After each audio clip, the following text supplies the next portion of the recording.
Pemirsa, kami akan mengajak Anda untuk melihat situasi terkini di Pengadilan Negeri Cirebon, Jawa Barat. Saat ini sudah ada kuasa hukum yang hadir di ruang sidang. Dan berikut visual yang bisa Anda saksikan yang terkini, di mana ini masih menunggu dari ketiga hakim, yakni Hakim Ketua Ari Ferdian, kemudian juga ada Hakim Anggota Rizka Yunia dan Galuh Rahma. Dan saat ini juga belum terlihat kedatangan dari Jaksa Penuntut Umum. Dan inilah kondisi di ruang sidang utama.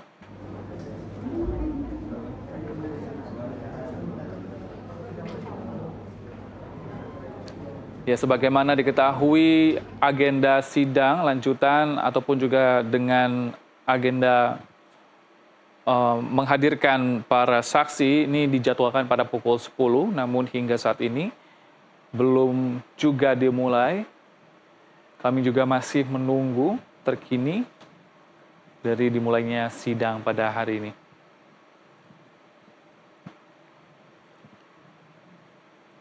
Dan pemirsa, masih bersama kami narasumber Abdul Fikar, pakar hukum pidana Universitas Trisakti. Pak Fikar, tadi kita sudah menyaksikan apa yang disampaikan oleh kuasa hukum terpidana Titin Prialianti yang mengatakan bahwa akan ada saksi yang baru yang akan dihadirkan dalam persidangan yang dimana mengetahui kejadian kecelakaan pada 2016 silam.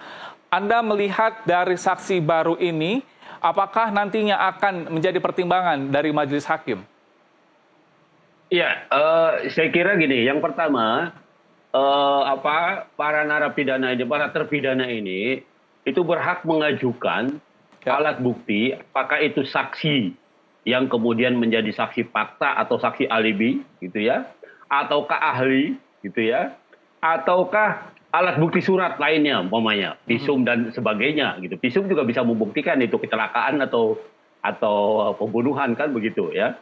Nah, itu berhak itu ya, narapidana atau terpidana itu berhak mengajukan itu, gitu, di satu sisi ya. Di sisi lain ya pasti jaksa punya standing party untuk menolak itu, gitu. Nah, karena itu menjadi kewajiban pengadilan ya, dalam hal ini adalah majelis PK nanti. Kalau pengadilan negeri kan cuma menyidangkan saja, dia menampung saja semuanya. Tapi yang akan mengambil keputusan adalah nanti majelis PK-nya, gitu ya. Nanti majelis PK akan mempertimbangkan seluruh alat bukti yang diajukan baik oleh pemohon PK ya maupun oleh jaksa sebagai lawannya. Nah, itu yang harus dipertimbangkan. Apakah pertimbangannya kemudian menjadi dasar menerima atau menjadi dasar untuk menolak, gitu. Bahwa umpamanya karena alat bukti ini sudah pernah diajukan di dalam sidang, gitu, sudah pernah diperiksa, tapi diajukan lagi sebagai alat bukti. Nah, maka umpamanya ada alasan untuk majelis hakim menolak alat bukti itu. Ya, karena apa? Karena itu tadi, karena sudah pernah diperiksa, gitu ya. Walaupun umpamanya tidak menjadi pertimbangan putusan, gitu, tetapi di dalam putusan pengadilan terekam, gitu. Ada umpamanya alat bukti P sekian atau T sekian, ya, itu apa umpamanya, keterangan saksi siapa umpamanya, atau alat bukti surat apa. Nah, itu bisa seperti itu, gitu. Jadi intinya segala macam alat bukti yang diajukan di dalam PK ini itu harus baru, harus novum, harus keadaan baru, gitu ya. Artinya apa? Belum pernah diperiksa di pengadilan ya, baik pengadilan negeri maupun pengadilan tinggi maupun di kasasi ya, dan itu bersifat keadaannya baru, gitu. Apakah baru ada atau baru ditemukan?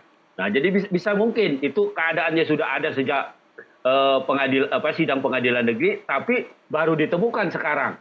Nah, itu bisa seperti itu ya. Dalam hal ini umpamanya kan ada orang yang melihat terjadinya kecelakaan, gitu ya. Nah, kalau dulu waktu sidang pidana di pengadilan negeri orang ini diketahui ya, maka tidak mustahil ini akan dijadikan alat bukti juga, akan dijadikan saksi juga, saksi yang meringankan bagi terpidana, ya, bagi tersangka atau bagi terdakwa, gitu. Tidak mustahil itu. Nah, karena itu dia bisa menjadi alat bukti sebagai dasar untuk menopang permohonan PK ya, kalau saksi-saksi ini memang belum pernah diperiksa di pengadilan negeri, pengadilan tinggi, atau di tingkat kasasi. Begitu, Mas. Jadi kemungkinannya kalau memang saksi itu belum pernah diperiksa, maka kemungkinan potensi diterimanya oleh pengadilan ya itu sangat besar. Karena saksi ini pun kan disumpah gitu, ya. Kenapa? Karena kalau dia bohong, dia yang kena dia keterangan palsu, bisa dia yang diproses pidana, gitu saksi ini. Nah karena itu, karena disumpah, nah sangat mungkin umpamanya majelis hakim akan mempertimbangkan ini, begitu. Nah Pak karena itu Fikar, ini terkait ya, dengan kepercayaan dan juga keyakinan hakim dalam menilai keterangan saksi yang baru. Ini kan mengingat sudah 8 tahun, gitu ya, sudah 8 tahun silam ya, kejadian ini terjadi. Ini seperti apa yang ya. dari pertimbangan hakim nantinya? Nah itu tadi, karena itu pengadilan negeri harus teliti ketika memeriksa, gitu. Umpamanya memeriksa seorang saksi yang bercerita keadaan itu 2017 ya, 8 16. tahun yang lalu ya, 16. ya, ya harus teliti memeriksa seorang saksi yang menerangkan keadaan 8 tahun yang lalu, Ya. begitu. Jadi umpamanya harus juga dibandingkan dengan saksi yang lain. Umpamanya soal jam berapa dia melihat gitu, ya. Jam 8 malam dengan jam 10 siang itu beda. Ya, yang 10 siang itu terang, 8 malam itu agak remang-remang umpamanya kalau terjadi kecelakaan. Dan akurasi penglihatannya sangat minimal gitu kalau malam melihatnya gitu. Ya. Nah, umpamanya seperti itu. Jadi harus dibanding-bandingkan antara satu saksi dengan saksi lainnya. Baik dengan saksi yang baru maupun saksi yang pernah diperiksa di pengadilan sebelumnya. Nah, itu harus ada komparasi gitu, harus dilawankan gitu. Baru kemudian hakim bisa mengambil kesimpulan. Betul nggak ini para saksi ini berkata seperti itu. Kalau ada indikasi dia bohong, nah itu tadi hakim bisa memerintahkan periksain saksi dia keterangan palsu umpamanya. Karena beberapa 3 orang saksi menyatakan A, tapi dia menyatakan A1 umpamanya. Nah itu berarti yang A1 yang bohong kan, yang palsu gitu. Ya. Nah, bisa seperti itu. Gitu. Tapi keterangan palsu ini juga pernah dilakukan oleh AF dan juga Dede, dan tapi akhirnya mengaku begitu ya bahwa dia sudah memberikan keterangan palsu, ada di bawah tekanan. Dan apakah dari majelis hakim dari keterangan yang sebelumnya yang telah diakui adanya tekanan dan juga siksaan ini juga dapat menjadi pertimbangan? Iya, saya kira itu bagus ya. Nomor 1 yang harus dilakukan adalah diproses itu pengakuan itu. Ya, diproses bahwa memang dia memberikan keterangan palsu. Jadi ada proses pidananya. Orang ini dulu menyatakan di pengadilan seperti ini, sekarang dia mengaku bahwa keterangannya itu tidak benar. Maka dia harus dihukum. Ya harus, karena itu keterangan palsu gitu. Ya. Nah, ini bisa menjadi alat bukti bagi para terpidana. Karena pada waktu itu dia sama dengan dijerumuskan kan.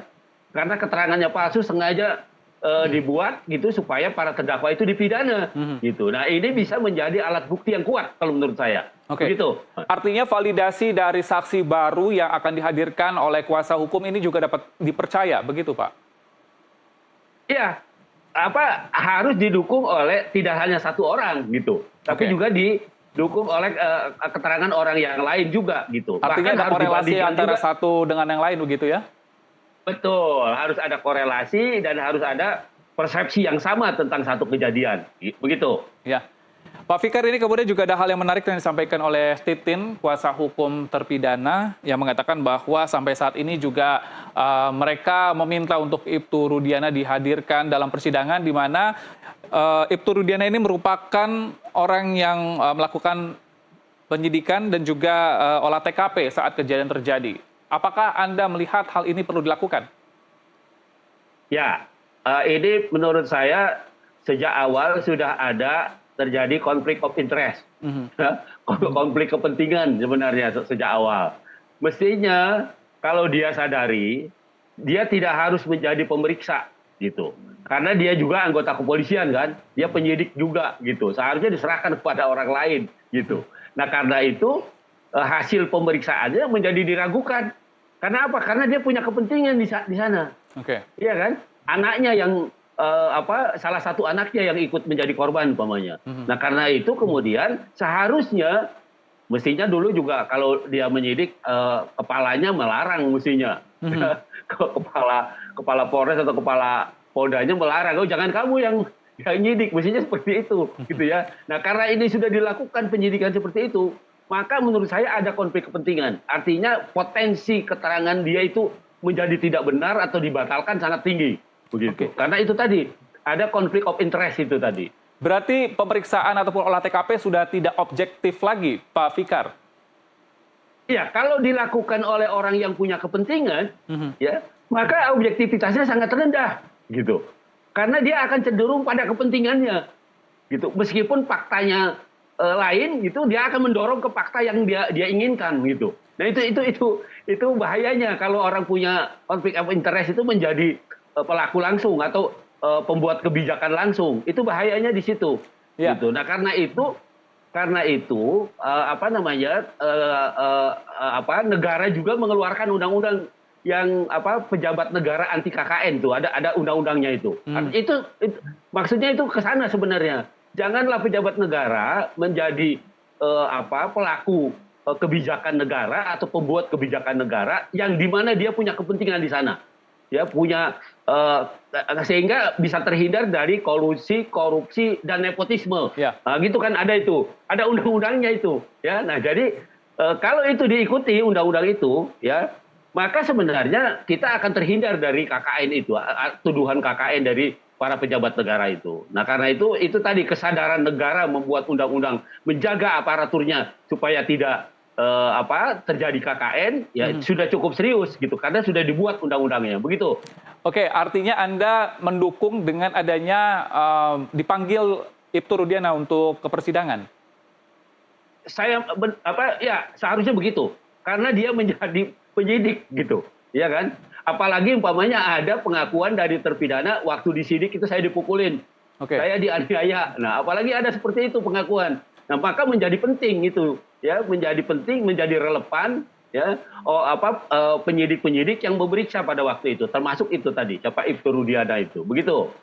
Pak Fikar begini, kalau ternyata itu nanti bisa dibuktikan dari hasil olah TKP itu ternyata bukanlah dari pembunuhan, melainkan dari kecelakaan lalu lintas, Majelis Hakim langsung serta-merta untuk mengabulkan PK tersebut atau seperti apa?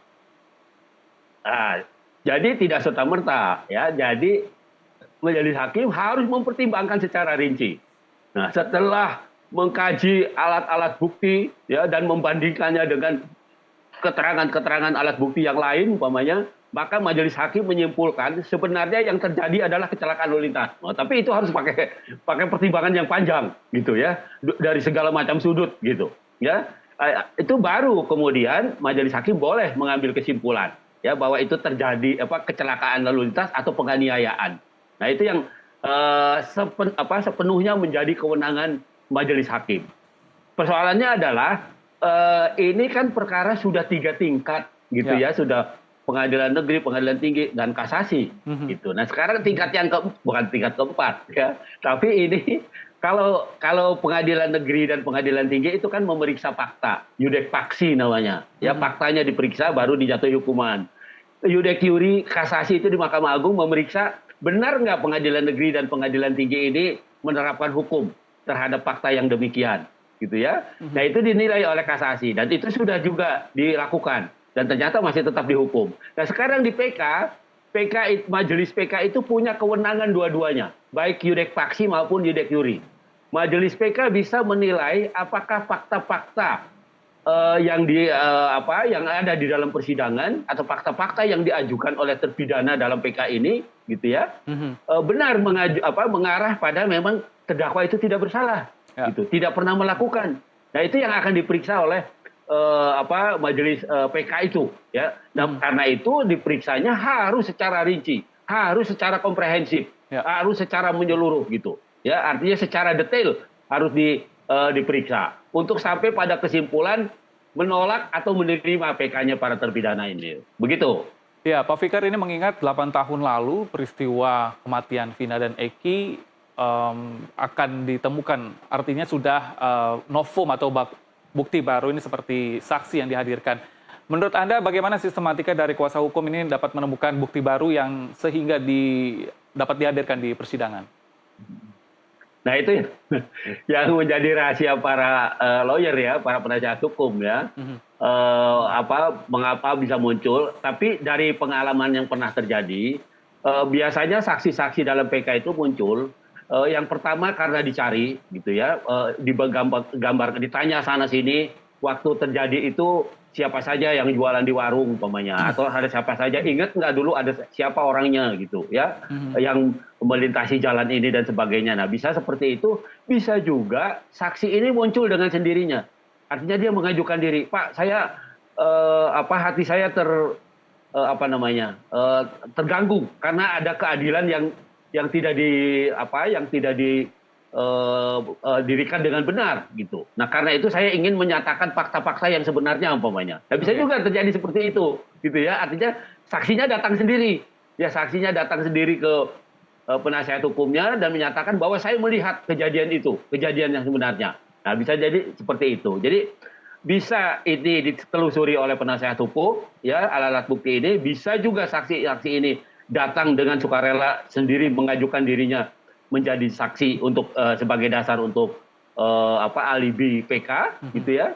Nah, bisa juga umpamanya melalui saran-saran saksi ahli gitu. Umpamanya ahli ada yang mengajukan, oh ini kalau lihat putusan peradilannya ini tidak logis nih. Umpamanya seperti ahli seperti itu ya, ini tidak logis. Maka itu karena itu harus diajukan PK gitu. Karena umpamanya keterangan yang satu seperti ini, kejadiannya malam seperti ini, tapi bisa memastikan bahwa itu pelakunya umpamanya. Kan itu tidak logis umpamanya. Bisa juga itu saran seorang ahli gitu. Nah karena itu menjadi penting juga di dalam PK ini diajukan juga alat bukti ahli. Begitu.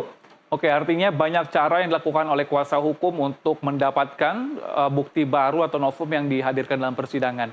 Kemudian begini Pak Fikar, kemarin itu dalam sidang pertama begitu ya, sidang pertama PK pada minggu lalu yang adanya pemisahan dari berkas dari 6 terpidana dan 2 diantaranya itu dilakukan secara sidang tertutup. Kemudian dari 2 terpidana ini juga ditemukan adanya pelecehan seksual dan juga yang mengarah terkait dengan hal yang sensitif. Apakah Anda melihat dari pemisahan kedua perkara ini juga sesuai dengan undang-undang? Oke. Undang-undang dalam hal ini KUHP dan KUHP ya menentukan ada 3 momentum yang sidang itu bisa dilakukan secara tertutup. Ya. Yang pertama, terdakwanya anak-anak. Nah, siapa itu anak-anak? Anak-anak itu adalah anak yang berhadapan dengan hukum, yaitu umur 12 sampai 18 kurang 1 hari, gitu ya. Itu kalau terdakwanya anak itu pasti sidangnya tertutup. Itu satu. Yang kedua, sidangnya itu mengenai sesuatu yang bersifat kesusilaan, gitu. Ya kalau ada perkara umpamanya pelecehan seksual itu pasti tertutup tuh sidangnya tuh, ya. Atau pemerkosaan gitu ya. Nah itu juga pasti akan tertutup tuh sidangnya. Nah itu tidak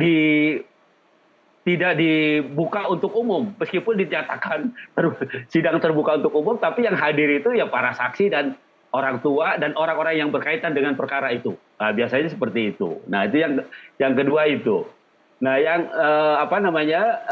ketiga itu menjadi kewenangan absolut dari hakim. Gitu. Kalau hakim merasa dalam satu masalah itu tidak perlu diketahui oleh umum, maka hakim bisa menyatakan sidang itu secara tertutup. Meskipun sebenarnya undang-undang memerintahkan ya sidang itu harus dinyatakan terbuka untuk umum. Tapi ada pengecualian seperti itu tadi, anak-anak, kesusilaan gitu ya.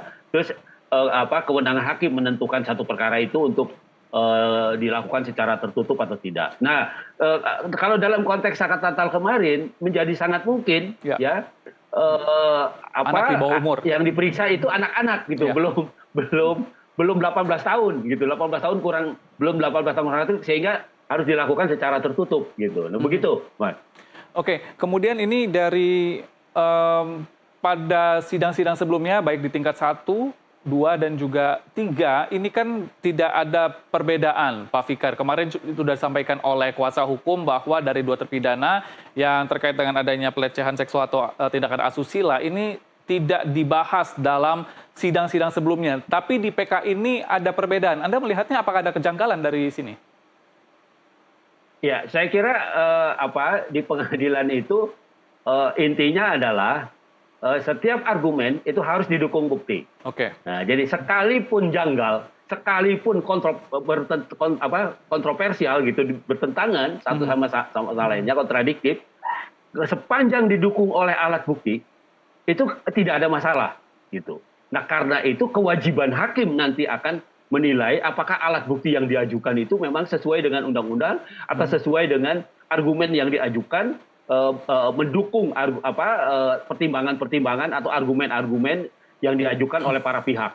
Nah, itu jadi kepentingannya alat bukti, apakah alat bukti itu kontradiktif atau tidak, alat bukti itu dianggap memenuhi syarat atau tidak. Nah, itu kembali kepada yang mengajukan dan penilaiannya nanti kembali kepada hakim yang secara absolut dia punya kewenangan untuk menilai satu persatu alat bukti secara detail. Begitu. Oke, dari beberapa alat bukti seperti visum, kemudian juga ada ekstraksi dan percakapan temannya Vina, itu Mega dan Widi yang akan menjadi bukti dalam persidangan nanti. Sejauh mana ataupun sekuat apa Pak Fikar dari adanya percakapan yang telah diekstraksi ini dari Mega dan Widi? Iya, saya kira kalau ada percakapan itu umpamanya diambil dari WA atau diambil dari alat komunikasi lain, maka perwujudan bukti itu harus dilakukan oleh instansi yang berwenang, gitu. Umpamanya WA, ya itu harus pada operator WA-nya, gitu. Perusahaan apa yang mengeluarkan WA?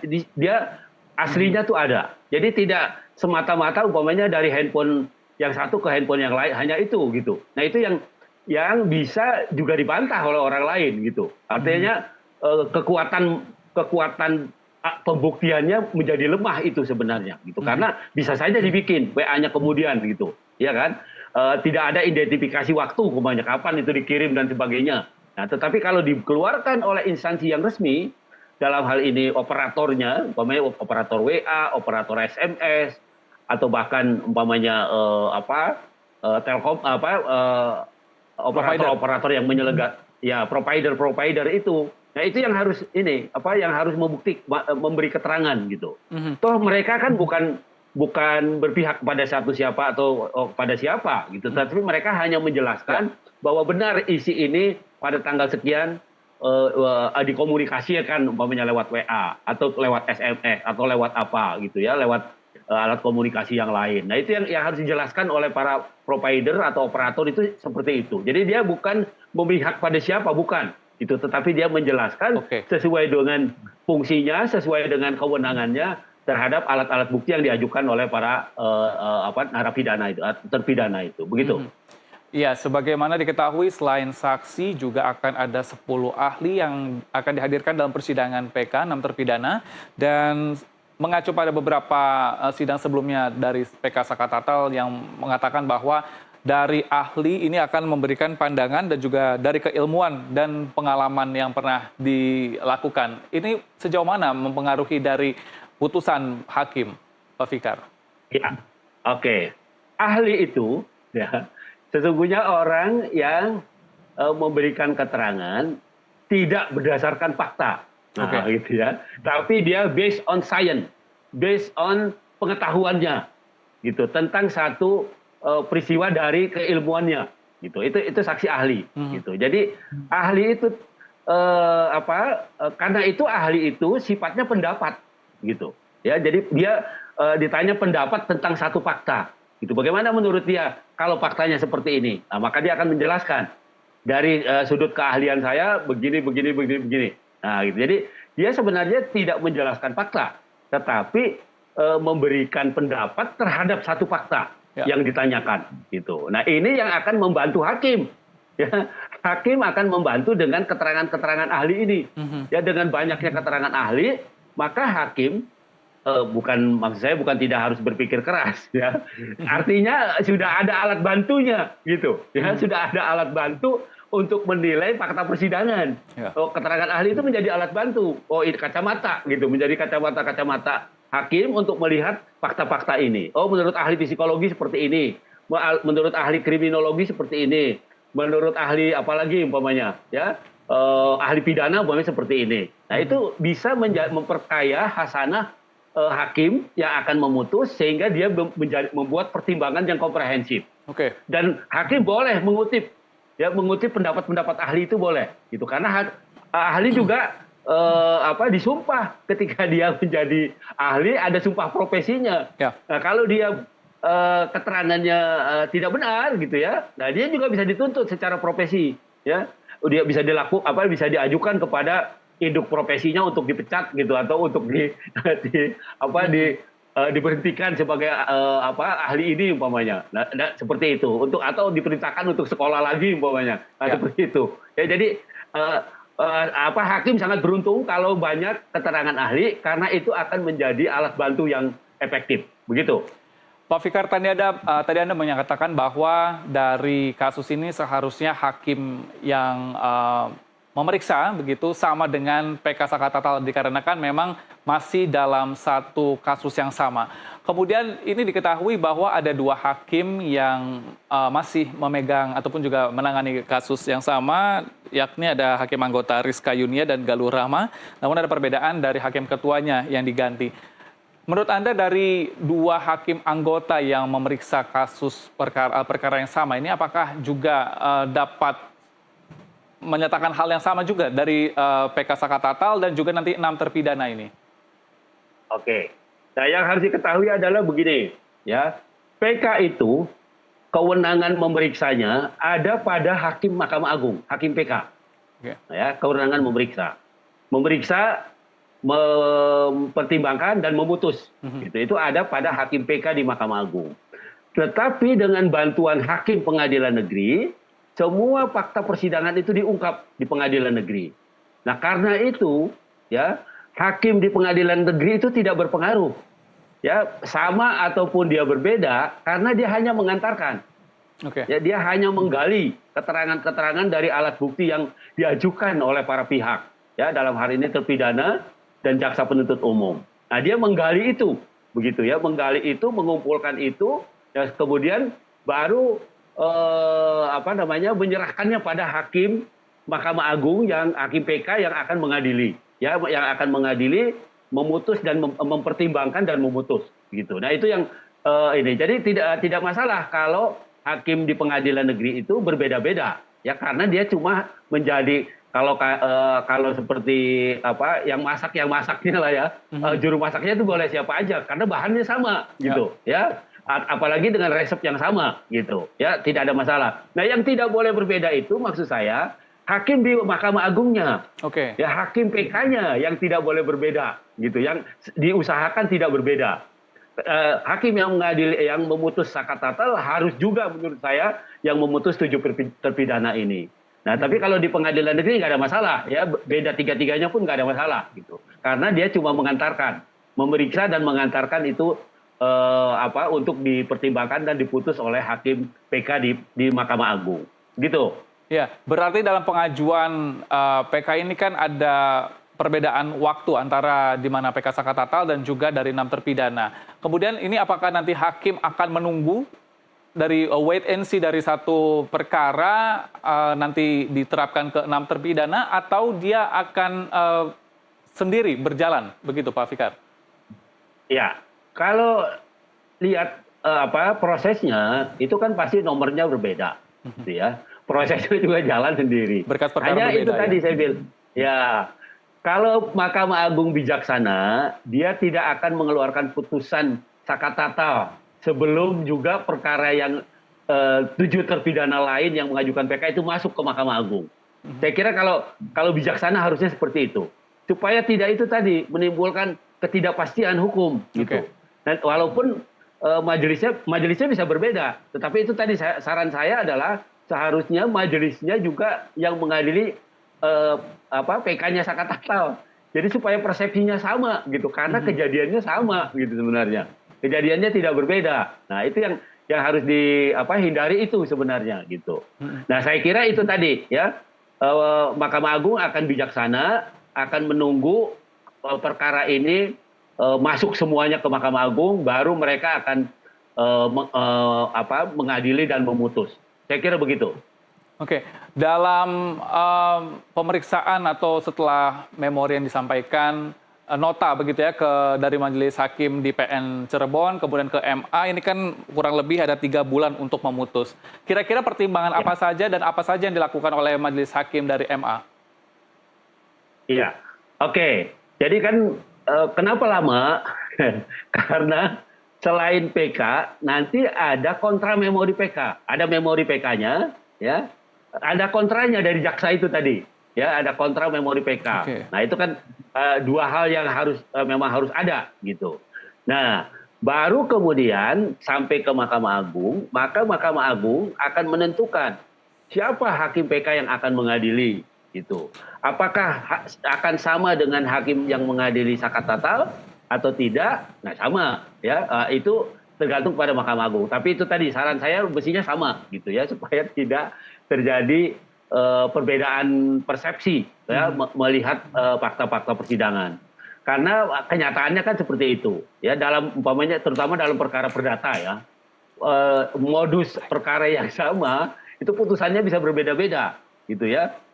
Saya tidak tahu apakah ada intervensi apa ya ke dalam putusan itu. Nah itu yang di luar di luar jangkauan kita, gitu. Tetapi itu tadi ya, biasanya modus perkara yang modelnya sama, umpamanya sama-sama ingkar janji atau sama-sama wan prestasi atau sama-sama PMH, itu putusan bisa berbeda, gitu ya. Keputusan berbeda. Nah ini yang menurut saya harus dihindari gitu oleh Mahkamah Agung, ya. Nah karena itu saya bilang supaya itu tidak terjadi, maka hakim yang akan mempertimbangkan itu adalah hakim yang sama, gitu ya, baik yang memutus Sakat Tatal maupun yang memutus PK yang 7 ini.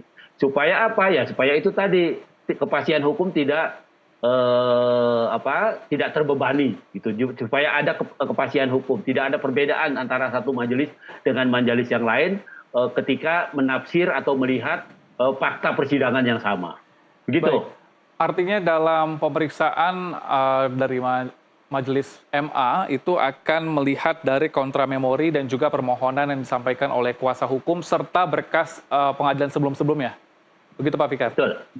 Betul. Jadi di samping kalau berkas yang sebelumnya kan mereka pasti ada juga tuh arsipnya. Ya karena pernah diputus oleh Mahkamah Agung kasasi dan pasti ada hakimnya juga. Nah, makanya saya bilang lebih baik kasih PK-nya juga dikasihkan pada hakim kasasi itu, gitu ya. Atau oke lah kalau tidak hakim kasasi ada hakim baru, karena ini akan menilai juga putusan kasasinya, gitu. Hakim baru, tetapi berkas perkara itu kalau dicari pasti ada, gitu ya. Pasti di Mahkamah Agung pasti ada. Artinya hakim yang ditunjuk bisa mempelajari dari berkas yang ada, bisa juga dari berkas yang baru dikirim, gitu. Nah, tapi intinya itu ya, yang dalam PK itu yang yang membawa peranan adalah memori PK yang sangat menentukan itu. Ya, apakah betul ada novum, apakah betul ada keadaan baru, gitu ya, yang jika ditemukan pada waktu sidang di Pengadilan Negeri, Pengadilan Tinggi dan Mahkamah Agung itu akan membebaskan terdakwa. Nah, itu yang paling penting penilaian itu. Begitu. Dan menurut Anda peluang di Mahkamah Agung untuk menerima PK dari 6 terpidana ini seperti apa? Mengingat dari putusan pertama yang membenarkan bahwa adanya kematian disebabkan oleh 6 terpidana. Kemudian juga itu didukung dari tingkat tinggi dan juga di sebelum PK ini. Seperti apa, Pak Fikar? Ya, itu tadi saya bilang. Ini bukan tingkat 4 ya. Sudah 3 tingkat dilewati, ya. 2 yudek paksi, Pengadilan Negeri, Pengadilan Tinggi, 1 yudek juri. 2 menilai fakta, 1 menilai penerapan hukum. Nah, jadi sebenarnya sudah 9 hakim ya yang memeriksa itu. Nah, sekarang apakah hakim yang berikutnya, hakim yang ke-12 nih, ya 10 10, 11, 12. Berarti kalau hakimnya 3, hakim ke apa majelis hakim keempat gitu ya yang di PK ini Keempat. yang akan menilai. Nah, itu yang apa sebaiknya bukan yang pernah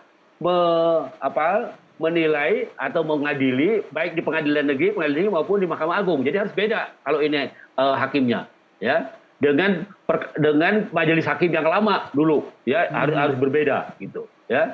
Nah, itu gunanya ya upaya hukum. Karena upaya hukum itu pada substansinya adalah menilai putusan yang terakhir, yang menilai putusan yang pernah ada gitu. Itu yang akan dinilai.